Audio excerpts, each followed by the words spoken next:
May mga nakamaneuver when I was texting and messaging. Ang may messages, nakamaneuver sila. May nalaman silang mga information about mga projects and businesses na dapat mangyari for implementation. May mga nakamaneuver dyan for them to own these business companies.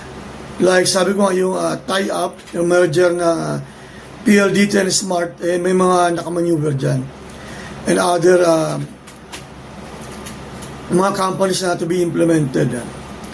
And also government officials na para maging on top sila ng government.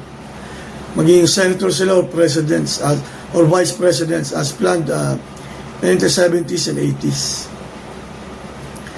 And or others for them to be on top positions of in top business companies, big business companies in the Philippines para umangat sila ng rank or position sa mga business companies in the Philippines. And there's sa mga text and messages kung may mga plans dyan na kung saan yung mga locations ng mga, let's say, franchises, branches, ng mga fast food store chains like McDonald's, Jollibee, Wendy's, Shakey's, and others.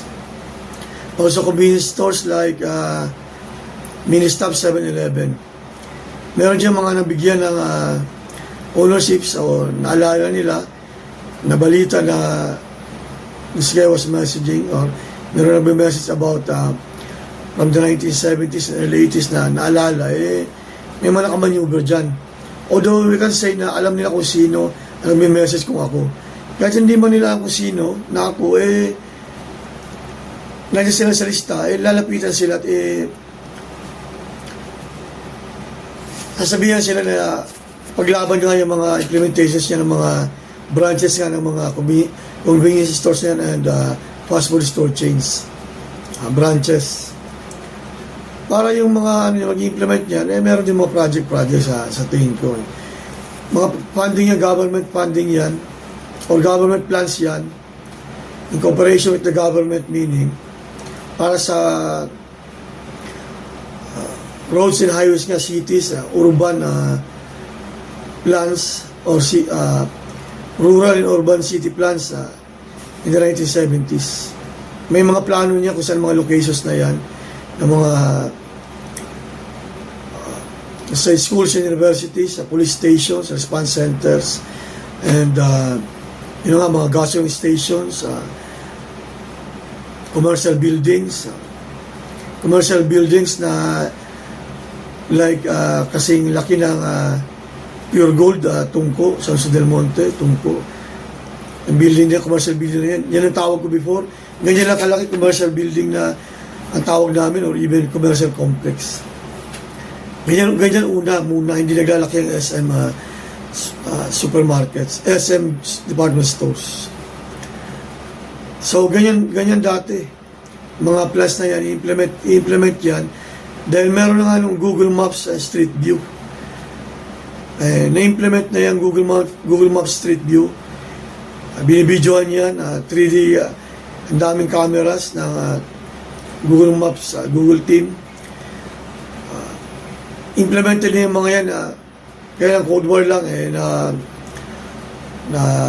mga gumugo yung mga yan, and then for implementation ulit. Meaning, ibig sabihin, meron ng mga plans, mga videos niyan, pictures and videos sa mga locations na yan, madaling i-re-implement ulit.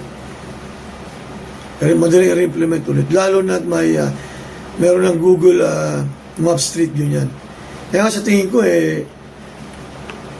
yung ibang Google Maps Street View natin, from 1970s pa, gagayahin lang nila, Talaga bang nag-video sila ng Google Maps Street View niyan, Baka mas maganda pa yung mga unang Google Maps Street View namin yan,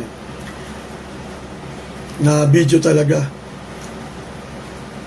Kumbaga sa maunang release ng Google Maps Street View, yung mga una pa namin ang ginamit nila probably. Implemented na. Kaya minsan magugulat ka sa Google Maps Street View, iba, wala pa naman daw, sabihin ng iba. Nasa Street View, wala naman yan. Meron ba yan dati nung nakaraang buwan o years ago, sasabihin nila, kung nakatira dyan, wala naman. Ang mga nakakalam na yung mga pulis, yung mga records din, military, pulis na. Wala pa yan noon, yung building na yan noon. Bakit na dyan ngayon sa Street View? Something like that.